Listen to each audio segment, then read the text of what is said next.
اللهم صل على سيدنا محمد یا رب صل وسلم.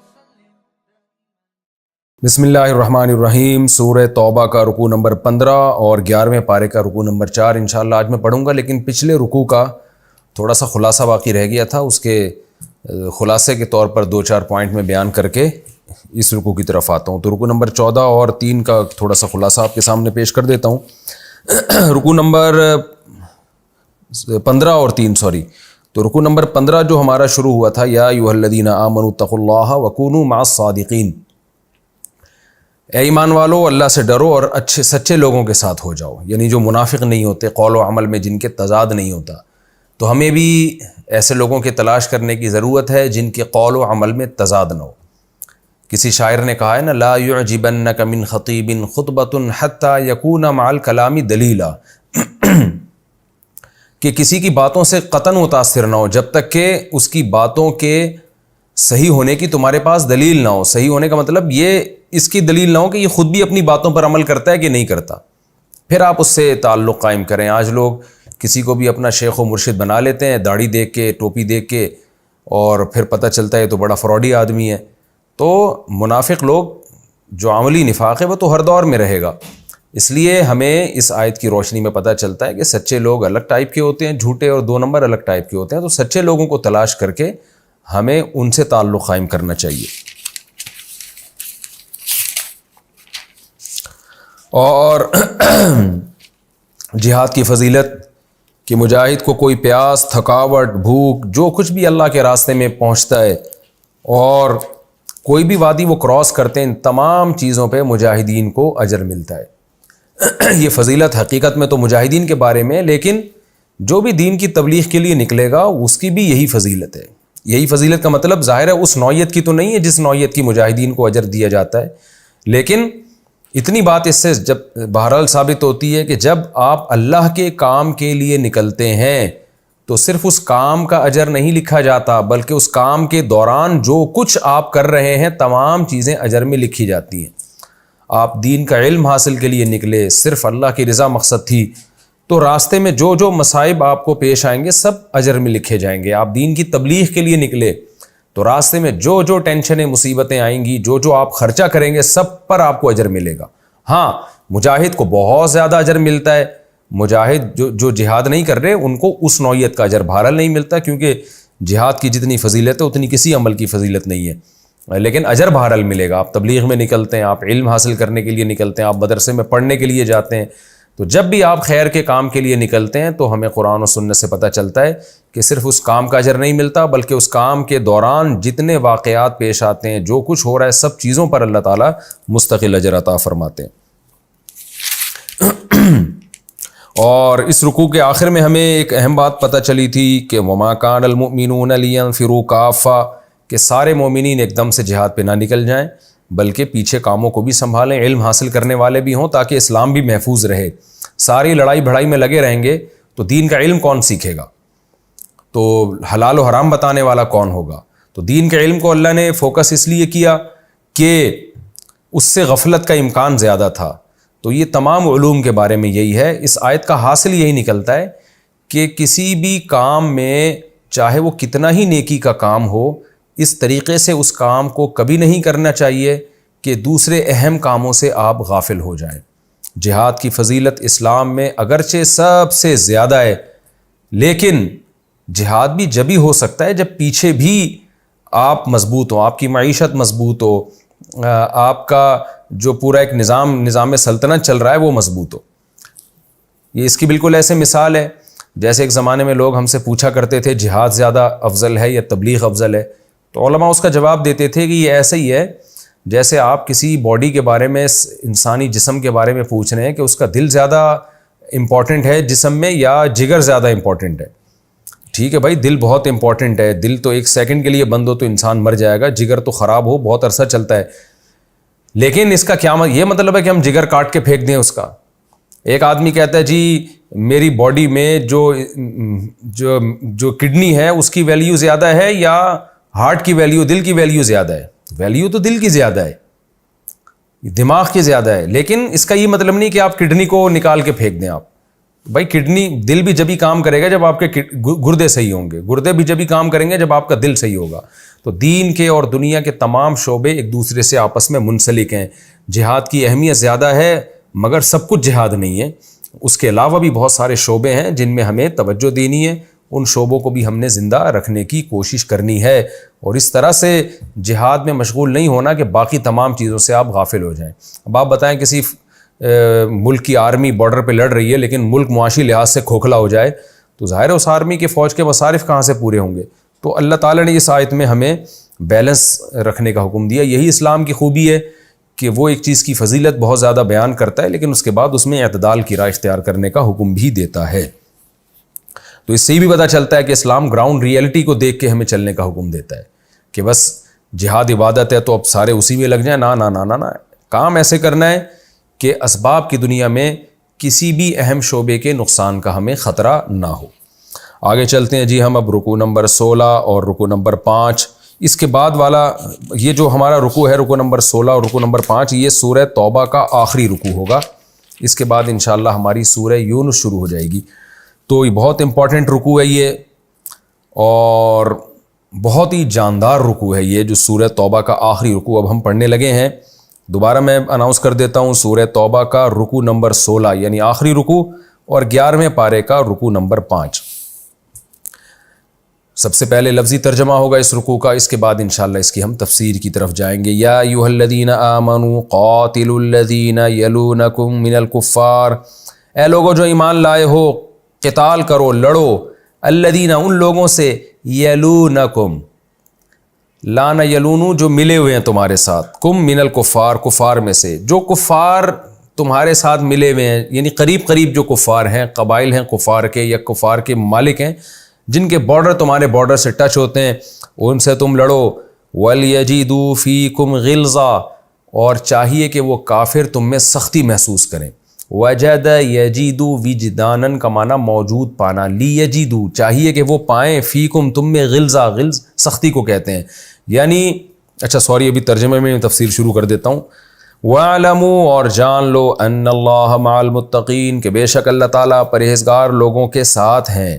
وَإِذَا مَا اور جب بھی, أُنزِلَتْ سُورَةٌ کوئی سورت نازل کی جاتی ہے, فَمِنْهُمْ تو ان میں سے یعنی ان منافقین میں سے, مَن يَقُولُ کچھ ایسے لوگ ہیں جو یہ کہتے ہیں, أَيُّكُمْ زَادَتْهُ تم میں سے کون ہے, زَادَتْهُ هَذِهِ بڑھایا ہے اس کو, هَذِهِ اس سورت نے, ایماناً ایمان کے اعتبار سے, یعنی تمسخر کے طور پہ کہتے ہیں تم میں سے کون ہے بھائی جس کا ایمان یہ سورت سن کے بڑھ گیا ہے.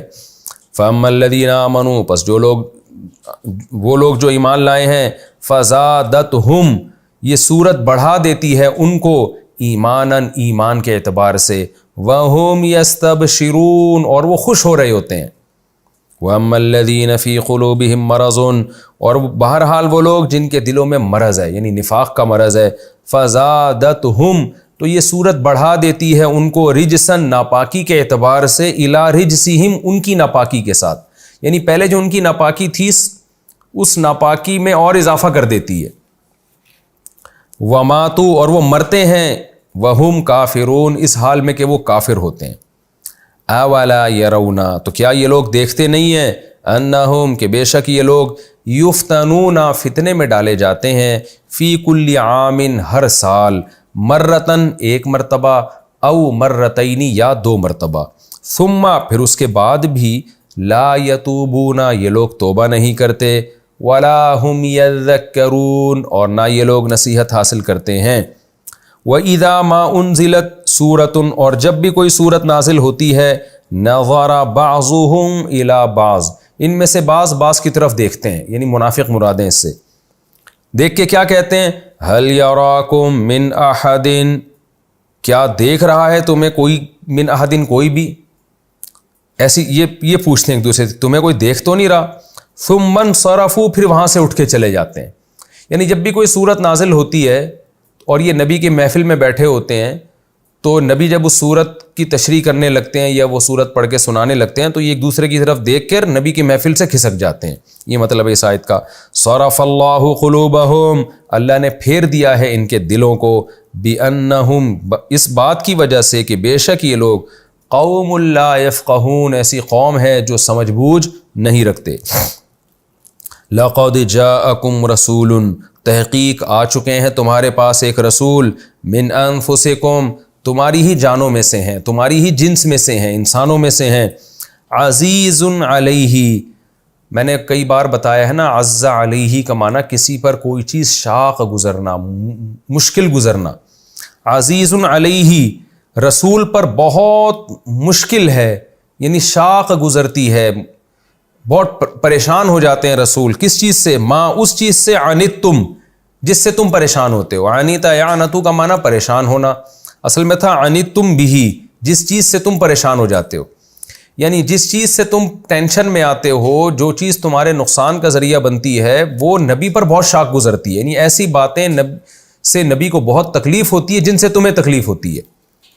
حریص علیکم، تم پر بہت حریص ہیں، یعنی تمہارے فائدے پر بہت حریص ہیں. حرص اصل میں لالچ کو کہتے ہیں، لیکن تم پر لالچی ہیں. کیا مطلب؟ یعنی تمہارے نفع پر بہت حریص ہیں، ان کو یہ لالچ ہے کہ کسی طرح تمہیں فائدہ پہنچے. بالمؤمنین، مومنین کے ساتھ، رؤوف الرحیم، بڑے رحم دل اور بہت رحم کرنے والے ہیں. فَإِن تَوَلَّوْا، اس کے بعد بھی اگر تم پیچھے ہٹتے ہو، رسول کو فالو نہیں کرتے، فَقُلْ، تو اے نبی آپ کہہ دیجئے، حسبی اللہ، اللہ مجھے کافی ہے، لا الہ الا ہو، اس کے سوا کوئی عبادت کے لائق نہیں، علیہ توکلت، اسی پر میں اعتماد کرتا ہوں، وَهُوَ رَبُّ الْعَرْشِ الْعَظِيمِ، اور وہ بڑے عرش کا رب ہے، مالک ہے. یہ جی سورہ توبہ کا آخری رکوع کا لفظی ترجمہ. اب ہم انشاءاللہ اس کی تفسیر کی طرف چلتے ہیں. یہ پورا خلاصہ سورہ توبہ کا اللہ بیان کر رہے ہیں. دیکھیں سورہ توبہ قرآن میں آخر میں نازل ہونے والی صورتوں میں سے، جب اسلام کے احکام بالکل کمپلیٹ ہو رہے تھے، ان صورتوں میں سے ہے کہ جب نبی صلی اللہ علیہ وسلم کے دنیا سے جانے کا وقت قریب آ چکا تھا. تو اب، اور پوری صورت میں جہاد کا تذکرہ، منافقین کا تذکرہ ہے، تو اللہ نے اب جہاد کے بارے میں ایک اصول قیامت تک کے لیے اہل اسلام کے سامنے بیان کر دیا. ایک اصول تو یہ بیان کیا جو اس سے پہلے رکوع میں، کہ جہاد میں ساری قوم کبھی بھی نہیں نکلے گی، پیچھے بھی ملک کو سنبھالنا ہے. اور اب ایک عام قاعدہ اور اصول بیان کیا جا رہا ہے کہ اے ایمان والو، قاتلوا الذین یلونکم من الکفار، تم پر کفار نے بڑے ظلم کیے، مکہ سے تمہیں نکالا، صلح حدیبیہ ہوئی، وہ توڑی، اکثر انہی کی طرف سے حملے ہوتے رہے ہیں تم پر. لیکن اب اسلام اسٹیبل ہو چکا ہے، اپنے پاؤں پہ کھڑا ہو چکا ہے، اور نبی صلی اللہ علیہ وسلم آخری نبی ہیں، دنیا سے جا رہے ہیں. اب تمہارا کام ہے اس اسلام کو پوری دنیا میں غالب کر دینا. اس کے لیے تم نے کیا کرنا ہے؟ قاتلوا الذین یلونکم من الکفار، تمہارے جو قریبی کافر ممالک ہیں ان سے اب لڑائی شروع کرو. اب تم نے پہل کرنی ہے.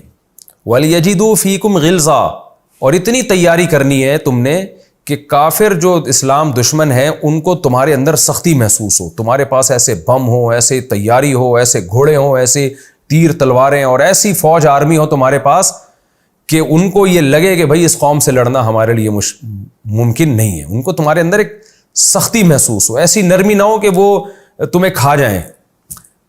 تو اتنا ہی اپنا ڈیفنس کو تم نے اتنا مضبوط رکھنا ہے. یہ جو آیت نازل ہوئی نا، اس سے اقدامی جہاد فرض ہو گیا ہمیشہ کے لیے. وہ دن تھا، اس کے بعد اسلامی سلطنت پھیلنا شروع ہوئی. یہاں بہت سے لوگ اعتراض کرتے ہیں، اس اعتراض کا میں پہلے بھی متعدد بار جواب دے چکا ہوں، کیونکہ یہ بہت امپورٹنٹ آیت ہے اور سورہ توبہ یہاں ختم ہو رہی ہے، اس لیے اس موقع پر بھی میں مختصر اس اعتراض اور جواب پہ روشنی ڈالوں گا کہ اکثر غیر مسلم ان جیسی آیات کو دیکھ کے کہتے ہیں کہ ہم تو پہلے ہی کہتے تھے دیکھو اسلام تلوار سے پھیلا ہے، اور یہاں اسلام کیا حکم دے رہے، قریبی پڑوسی ممالک سے تم لڑائی شروع کرو. تو دیکھیں، خوب سمجھ لیں، دنیا میں جہاں بھی جو کچھ آیا ہے طاقت اور تلوار ہی سے آیا ہے. جتنے بھی آج یورپین ممالک ہیں ان کی ہسٹری اٹھا کے دیکھیں، امریکہ کی ہسٹری اٹھا کے دیکھیں، جہاں بھی دنیا میں کوئی حکومت آئی ہے تو پاور ہی کے زور سے آئی ہے. پھر حکومت آنے کے بعد انہوں نے اصلاحات کر لیں کہ جمہوری نظام نافذ کر دیا یا بادشاہی نظام نافذ کر دیا، جو بھی کیا، یعنی وہ پاور آنے کے بعد. تو پاور ہی کے ذریعے آتی ہے، اس کے بغیر نہیں آتی ہے پاور. آج جو دنیا میں ایک جمہوری نظام چل رہا ہے کہ عوام عوام کے ووٹ کی طاقت سے جو ہے وہ حکومت آئے گی، تو یہ نظام جو مسلط کیا گیا ہے یہ بھی تو پاور کے زور سے کیا گیا ہے نا. جس ملک میں جمہوریت نہیں ہے اس ملک کو وہ حقوق نہیں ملتے جو دوسرے ملک کو مل رہے ہیں.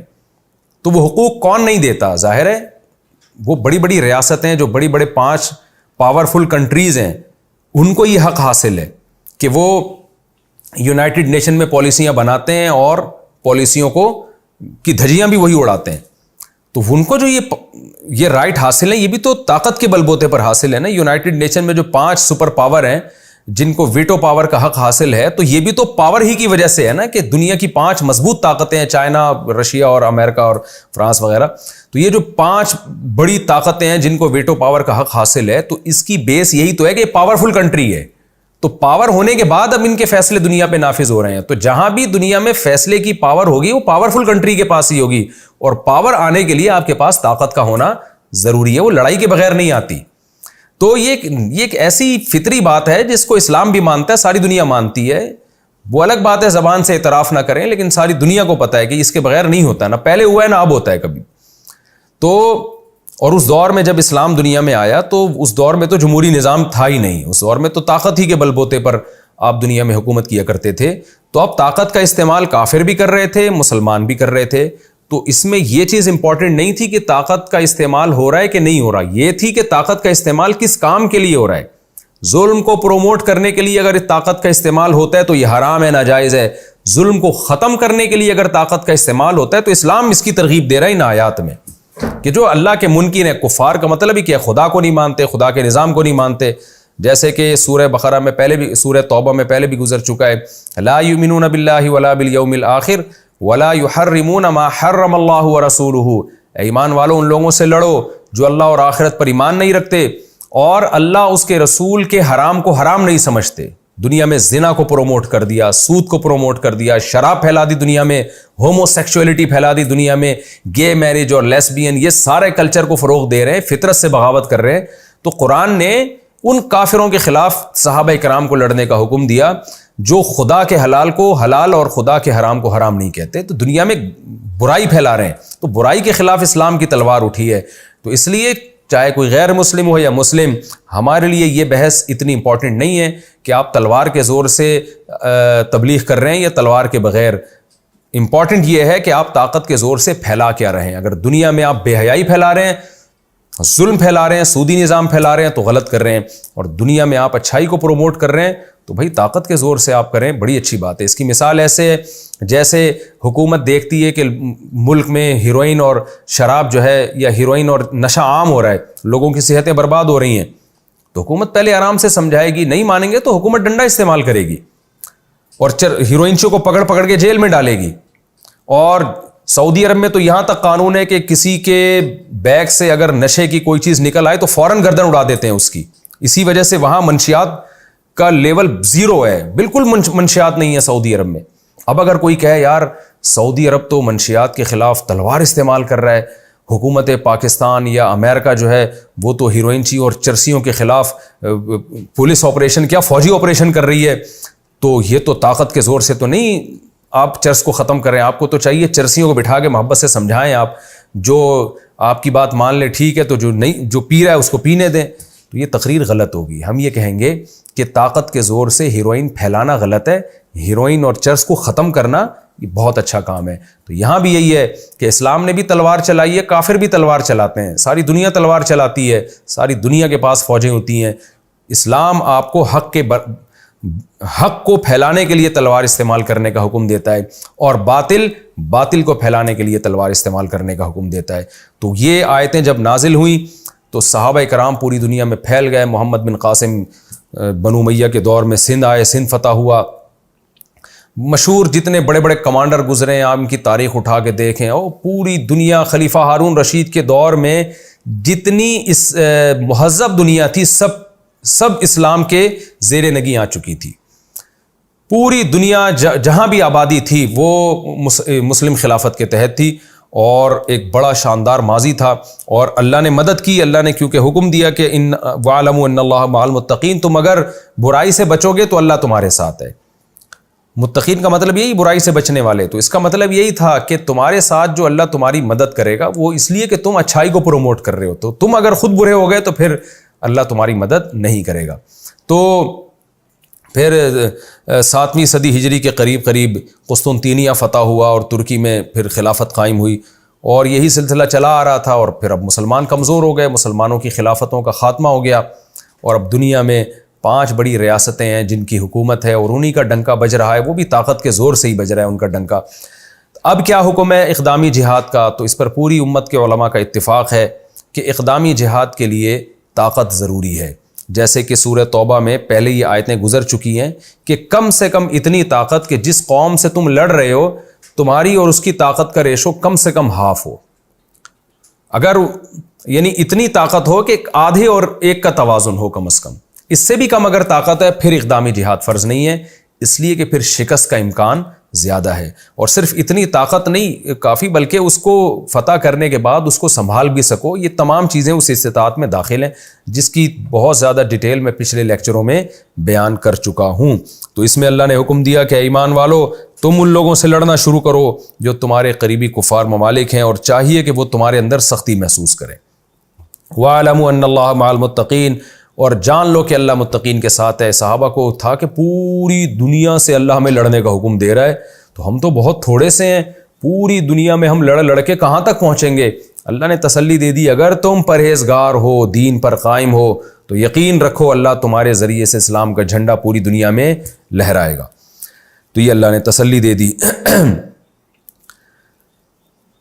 وَإِذَا مَا أُنزِلَتْ سُورَةٌ, باقی اقدامی اس کو اقدامی جہاد کہتے ہیں کہ آپ خود سے پہل کریں. اس کے احکام فقہی کتابوں میں لکھے ہوئے ہیں بہت ڈیٹیل کے ساتھ, وہ آپ پڑھ سکتے ہیں. ہدایہ میں بہت تفصیل سے احکام ہیں. پھر جو اور فقہ کی کتابیں جتنی بھی مذاہب اربعہ کی کتابیں سب میں یہ سب سیم ہی ہیں, اس میں کوئی فرق نہیں ہے.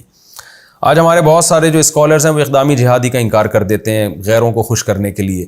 تو یہ ایسے ہی ہے جیسے بہت سے ہمارے اسکالر 4 شادیوں کا انکار کر دیتے ہیں لبرل عورتوں کو خوش کرنے کے لیے, تو ایسے ہی لبرل کنٹریز کو خوش کرنے کے لیے جہاد کا انکار کر دیتے ہیں. تو ہمیں بالکل انکار کرنے کی ضرورت نہیں ہے. ہمارے پاس یہ اسلام کے برحق ہونے کی ایک بہت بڑی دلیل ہے کہ جب اسلام ایک چیز کو حق سمجھتا ہے تو وہ چاہتا ہے کہ زمین پہ نافذ ہو. یہ دیکھیں جب آپ کی دعوت میں لچک ہوتی ہے نا, آپ کو خود اپنے صحیح ہونے کا یقین نہیں ہوتا, تو پھر آپ اس کو نافذ کرنے میں بھی مخلص نہیں ہوتے. اس کی میں ایک مثال دے کے بس آگے چلتا ہوں. حکومت آپریشن کر رہی ہے چرسیوں ہیروئنچیوں کے خلاف. اب کوئی گورنمنٹ سے آ کے کہے کہ آپ پولیس کا آپریشن کروا رہے ہیں آپ, اور اس طرح سے چرسیوں کو اٹھا کے زبردستی بند کر رہے ہیں, یہ تو بہت غلط ہے. تو اگر حکومت کو ذرا سا یہ ہوگا نا کہ ہم غلط کر رہے ہیں, تو حکومت آپ کی بات سے فوراً متاثر ہو کر پیچھے ہٹ جائے گی. لیکن اگر گورنمنٹ کو یہ ہو کہ بھائی ہم چرسیوں کے خلاف لڑ رہے ہیں, ہم ہیروئنچیوں کے خلاف لڑ رہے ہیں, تو ہیروئنچی کو کون صحیح سمجھتا ہے, تو حکومت کو یہ سوچ کے لڑائی پہ اور موٹیویشن ملے گی کہ نہیں بھائی ہم نے لڑنا ہے ان کے خلاف, ہم نہیں ملک میں منشیات کو برداشت کر سکتے. دیکھیں اسلام کا ایک دعویٰ ہے کہ وَمَن يَبْتَغِ غَيْرَ الْإِسْلَامِ دِينًا فَلَن يُقْبَلَ مِنْهُ, اسلام کے سوا کوئی دین قابل قبول نہیں ہے. اسلام کا ایک دعویٰ ہے کہ اسلام ہی برحق ہے. انسانیت کی خیر خواہی اور انسانیت کی نجات کا واحد راستہ صرف اور صرف اسلام ہے. تو اسلام اس دعوے میں اتنا سچا ہے, اور اسلام کو اپنے دعوے کے صحیح ہونے میں اسلام اتنا کانفیڈنٹ ہے کہ اب اگر اسلام یہ کہتے ہیں نا کہ نہیں جی آپ محبت کے ذریعے پھیلائیں, اور اگر کوئی آ جائے ٹھیک ہے, نہیں آئے تو جو کفر چل رہا ہے چلنے دو, اس کا مطلب اسلام خود اپنے دعوے میں کنفیوز ہے.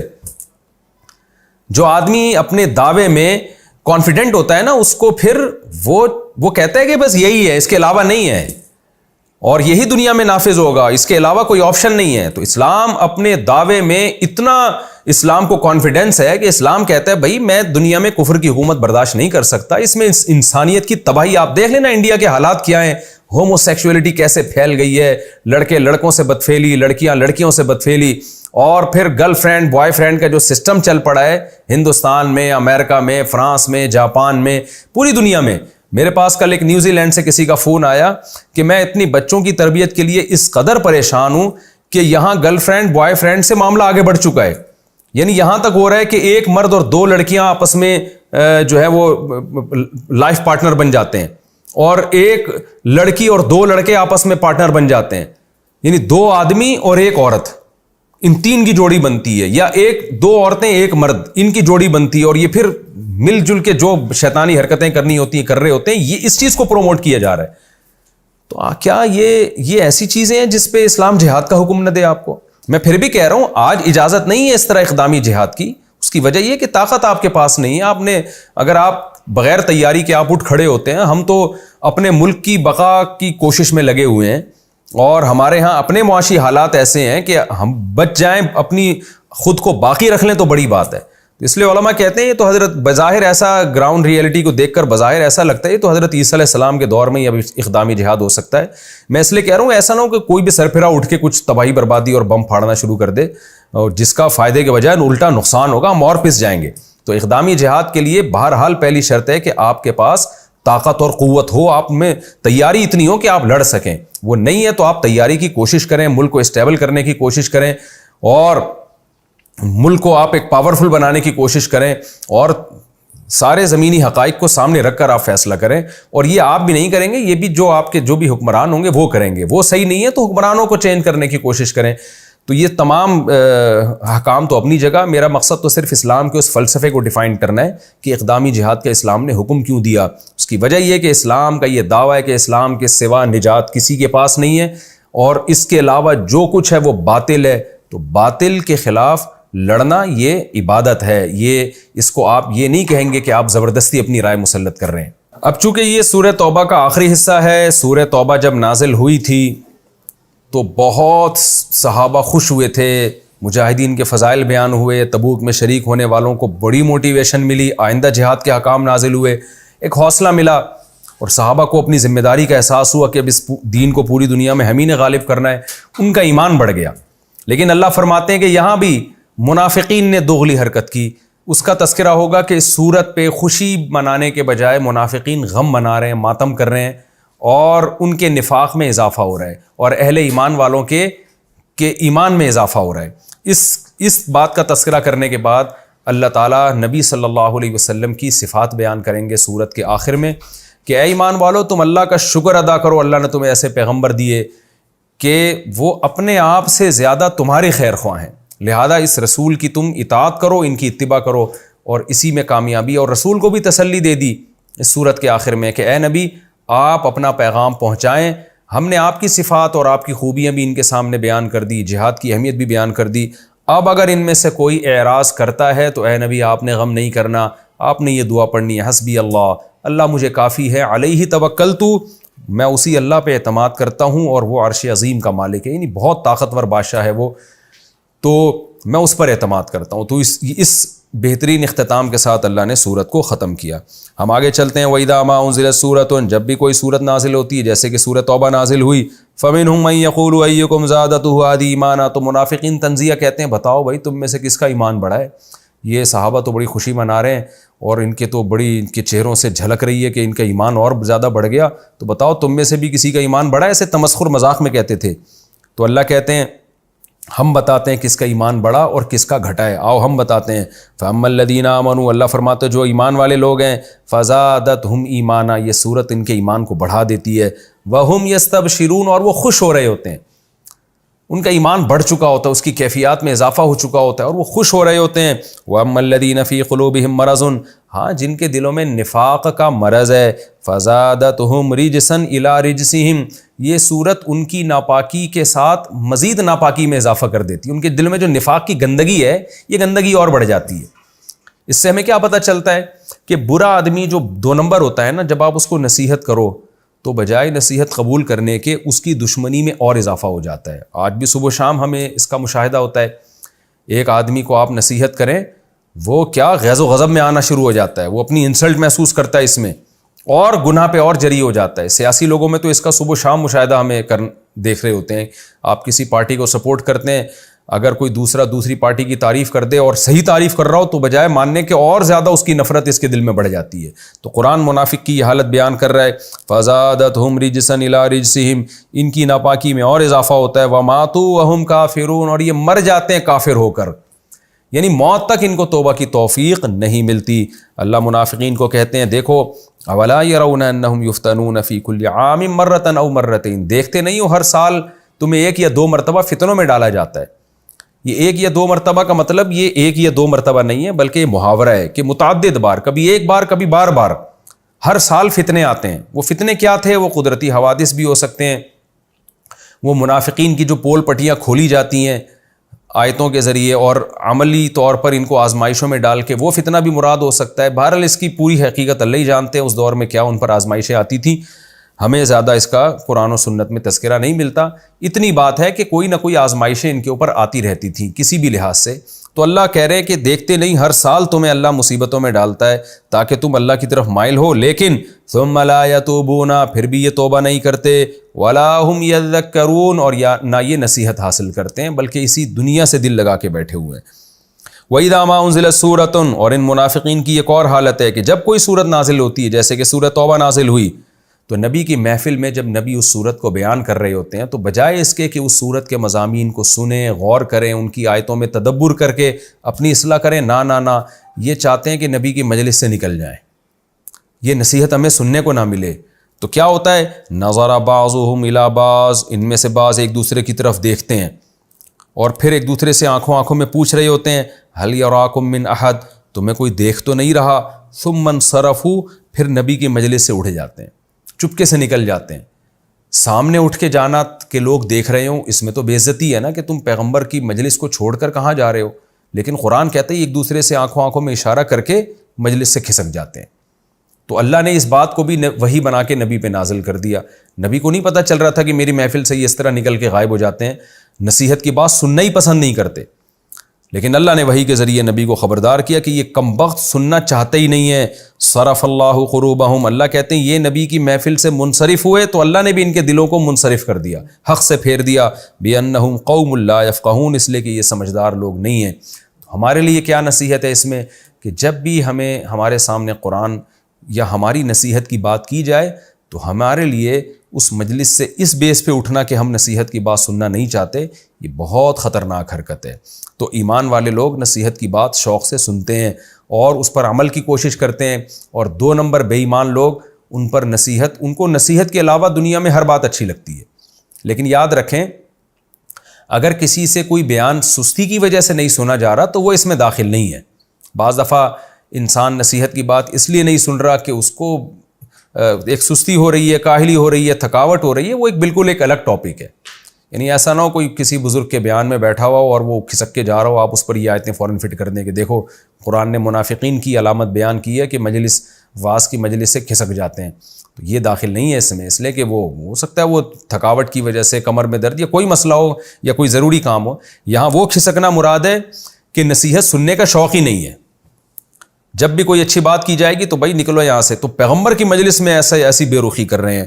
آگے اللہ تعالیٰ پیغمبر کی ویلیو بیان کر رہے ہیں کہ اس صورت کے آخر میں کہ دیکھو نبی صلی اللہ علیہ وسلم بہت بڑی نعمت ہے، ان کی محفل میں بیٹھا کرو، آپ سے دین سیکھو، کیونکہ نبی اپنی جان سے زیادہ تمہارے حریص ہیں، نبی کو اپنی سے زیادہ تمہاری فکر ہے۔ اللہ یہ نبی کے دل کی کیفیت بیان کر رہے ہیں۔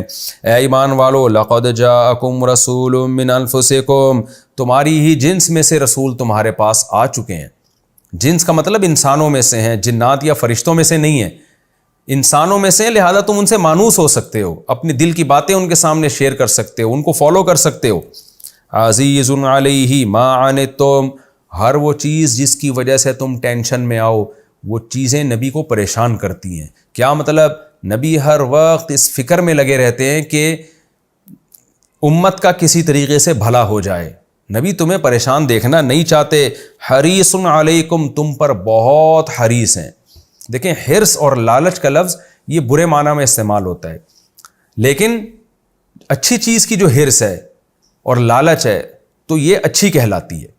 تو اللہ کہہ رہے ہیں کہ نبی کو تمہارا فائدہ محبوب نہیں ہے، بلکہ نبی لالچ کرتے ہیں اس بات کی کہ کسی طرح تمہارا فائدہ ہو جائے۔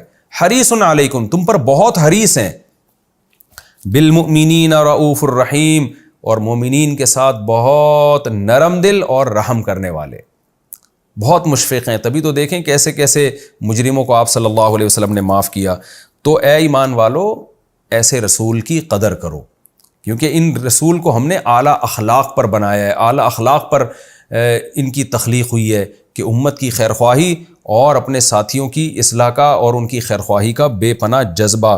فَإِن تَوَلَّوْا، پس اے ایمان والو اگر تم اس کے بعد بھی اعراض کرو کہ ہم نے تمہارے اندر ایسے پیغمبر بھیج دیے، ایسے لیڈر جو اپنے سے زیادہ تمہارے خیر خواہ ہیں. اس لیے کہ قرآن میں دوسرے مقام پر یہی ہے کہ نبی اپنے سے زیادہ تمہارے خیر خواہ ہیں. تو آگے قرآن کہہ رہا ہے اے نبی اگر یہ پھر بھی اعراض کریں تو اے لوگو اگر تم اعراض کرتے ہو فقول، تو اے نبی آپ کہہ دیجیے حسبی اللہ، اللہ مجھے کافی ہے. تم اگر میری قدر نہیں کرتے نہ کرو، بھائی میرے لیے اللہ کافی ہے، اللہ مجھے تمہارے شر سے بچائے گا. لا الہ الا ہو، اس کے سوا کوئی عبادت کے لائق نہیں. علیہ توکلت، میں اسی پر اعتماد کرتا ہوں. یہ دیکھیں یہ چونکہ بالکل اسلام میں یہ آخری آیتیں ہیں، یعنی اس کے بعد بھی آیتیں نازل ہوئی ہیں لیکن یہ سورہ توبہ بالکل آخر میں نازل ہونے والی صورتوں میں سے. تو اس لیے نبی صلی اللہ علیہ وسلم کو بھی حکم دیا جا رہا ہے کہ آپ بتا دیں میں تو اللہ پہ اعتماد کرتا ہوں. میرا وہ دن یاد کرو جب میں تنہا تھا اور میں نے دعوت اور تبلیغ کا آغاز کیا تھا. میں نے پہاڑ پہ بلا کے سب کو کہا تھا کہ قولوا لا الہ الا اللہ تفلحوا، اے لوگو یہ مان لو کہ ایک خدا ہے، اس کے سوا کوئی عبادت کے لائق نہیں، تم کامیاب ہو جاؤ گے. تو کیسا ری ایکشن ہوا تھا اس کا. تو جب میں اکیلا تھا اس وقت بھی اللہ پہ کے اعتماد کی بنیاد پہ میں دعوت کو لے کے کھڑا ہوا تھا، اللہ کے اعتماد پر. تو آج بھی میں کس پر توکل کرتا ہوں؟ اس اللہ پر. وَهُوَ رَبُّ الْعَرْشِ الْعَظِيمِ، وہ بہت بڑے عرش کا مالک ہے.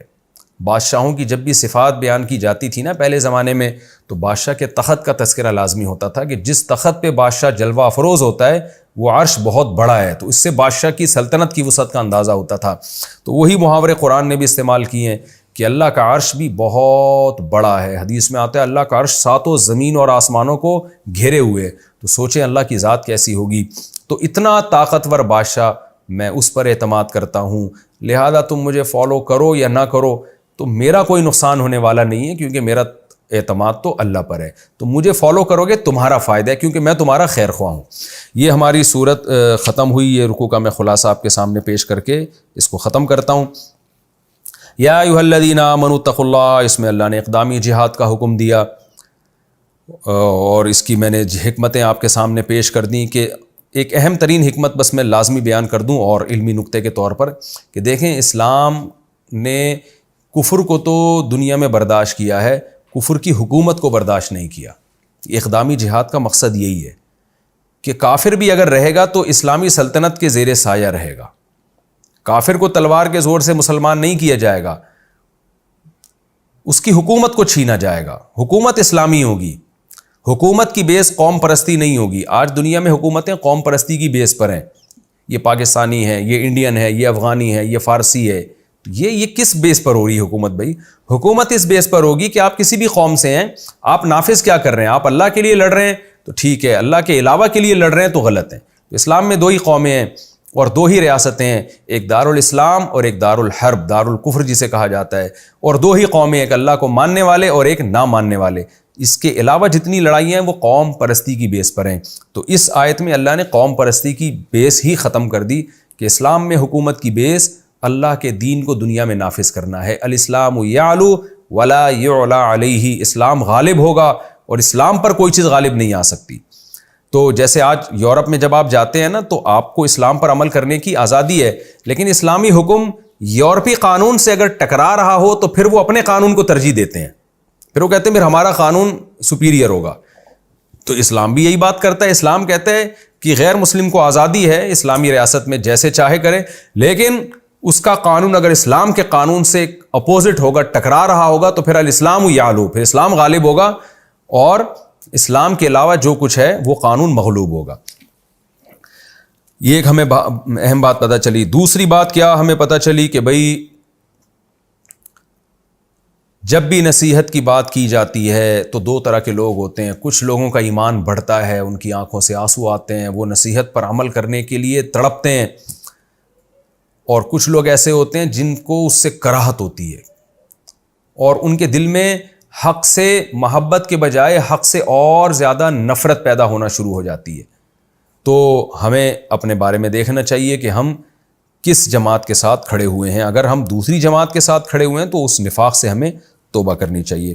اور تیسری اس میں اللہ تعالیٰ نے پیغمبر صلی اللہ علیہ وسلم کی صفت بیان کی کہ یہ رسول اتنے عظیم رسول ہیں کہ جو چیز بھی تمہیں تکلیف دے گی وہ رسول کی تکلیف کا بھی ذریعہ بنتی ہے، اور تمہاری خوشی کے پیچھے، تمہاری راحت کے پیچھے حریص ہیں، تمہیں فائدہ پہنچانے میں لگے ہوئے ہیں، اور مسلمانوں کے ساتھ بہت رحم دل بھی ہیں۔ تو ہمارے نبی صلی اللہ علیہ وسلم کی یہ خاصیت تھی۔ اللہ نے ہر پیغمبر کو کوئی نہ کوئی وصف دیا ہوتا ہے۔ موسیٰ علیہ السلام کا جلال مشہور تھا، یوسف علیہ السلام کا حسن مشہور تھا، لیکن ہمارے پیغمبر صلی اللہ علیہ وسلم کے اخلاق اور آپ کی نرم مزاجی مشہور تھی۔ اس صفت میں اللہ نے آپ صلی اللہ علیہ وسلم کو دوسرے پیغمبروں سے ممتاز کیا ہے۔ اور سورت کے اختتام پہ یہ جو دعا سکھائی گئی ہے، حسبی اللہ لا الہ الا ہو علیہ توکلت وہو رب العرش العظیم، ان الفاظ کی، ان کلمات کی بھی بڑی فضیلت ہے، اس لیے کہ اللہ نے اپنے نبی کو غم سے بچنے کے لیے یہ کلمات سکھائے ہیں کہ اگر لوگ آپ کو فالو نہیں کر رہے، جیسے کہ منافقین لوگ ٹینشن دے رہے ہیں، تو آپ یہ دعا پڑھا کریں۔ تو علماء کہتے ہیں یہ مجرب ہے کہ جب بھی آپ کو کوئی غم ہو، کوئی پریشانی ہو، تو آپ ان الفاظ کو دہرایا کریں۔ حسبی اللہ، اللہ ہمیں کافی ہے، اس کے سوا کوئی عبادت کے لائق نہیں، علیہ توکلت، ہم اسی پر اعتماد کرتے ہیں، اور وہ عرش عظیم کا مالک ہے، یعنی اتنا بڑا مالک ہے تو ہمارے کام بنانا اس کے لیے کوئی مشکل نہیں ہے۔ اس دعا کا زیادہ سے زیادہ ورد بھی کرنا چاہیے۔ یہ ہماری سورہ توبہ الحمدللہ آج ختم ہو گئی۔ بہت اہم سورت تھی، اس کے بہت اہم اسباق تھے۔ انشاءاللہ اب ہم اگلے ایپیسوڈ میں ہم سورہ یونس شروع کریں گے۔ الف لام را تلک آیات الکتاب الحکیم، یہاں سے یہ نئی سورت ہماری شروع ہو رہی ہے۔ تو اگلے ایپیسوڈ میں انشاءاللہ ہم سورہ یونس کا رکوع نمبر 1 اور 11ویں پارے کا رکوع نمبر 6 اسٹارٹ کریں گے۔ اللہ سے دعا ہے کہ سورہ توبہ میں اللہ نے ہم نے جتنے احکام پڑھے ہیں، سنے ہیں، اللہ دل و جان سے ہم کو اس پر عمل کی توفیق عطا فرمائے۔ ایک بات میں آپ سے ضرور عرض کروں گا اس سورہ توبہ کے اختتام پر، دیکھیے یہ جو تفسیر کے لیکچرز ہیں نا، ان کا فائدہ حقیقت میں ان لسنر کو ہوگا جو آیتوں کا ترجمہ یاد کرنے کو اور تفسیر کو یاد کرنے کو فوکس کریں اور تکرار کریں۔ جب ہم یہ درس مکمل کرتے ہیں نا، آپ اس کو ریپیٹ کریں اپنی زبان سے، آپ آیتوں کا ترجمہ کیا کریں، ترجمے والا قرآن نہ لیں، آپ آیتوں کو ریپیٹ کریں، بغیر ترجمے والے قرآن کے ساتھ بیٹھا کریں۔ آپ نے کیسے ریپیٹ کرنا ہے؟ بھئی آج ہم نے پڑھا یا ایھا الذین آمنوا، کسی کو بھی بٹھا لیں آپ اپنے ساتھ، بولیں بھئی اس کا مطلب ہے ایمان والو، قاتلوا الذین یلونکم من الکفار، لڑو ان لوگوں سے جو تمہارے قریبی ہیں، اس طرح سے ترجمہ کریں۔ اس کا فائدہ کیا ہوگا؟ آہستہ آہستہ یہ ترجمہ تفسیر کے ساتھ آپ کے دماغ میں بیٹھ جائے گا۔ اس وقت تو آپ کو ٹینشن ہوگی جب آپ یہ عمل سے گزریں گے، لیکن جب آپ قرآن کی تلاوت کریں گے، جب آپ نماز میں تراویح میں قرآن سنیں گے، پھر انشاءاللہ آپ کو بہت لطف آئے گا، آپ کی روحانی قوت میں انشاءاللہ بے پناہ اضافہ ہوگا۔ تو اس طرز سے جب آپ تفسیر کے لیکچر سنیں گے تو آپ کو فائدہ ہوگا، ورنہ تو یہ درس ایک عام درسوں کی طرح ایک درس بن جائے گا، ادھر سے سنا ادھر سے دوسرے کان سے نکل گیا۔ فائدہ اس سے بھی ہوگا لیکن زیادہ فائدہ نہیں ہوگا، جو ہم پہنچانا چاہ رہے ہیں وہ والا فائدہ آپ کو نہیں ہوگا۔ تو انشاءاللہ اب ہم اگلے ایپیسوڈ میں سورہ یونس کا رکوع نمبر 1 اور 11ویں پارے کا انشاءاللہ رکوع نمبر 6 ہم اسٹارٹ کریں گے۔ اللہ تعالیٰ سے دعا ہے اللہ تعالیٰ ہمیں سمجھنے کی، عمل کی توفیق عطا فرمائے۔ وما علینا الا البلاغ۔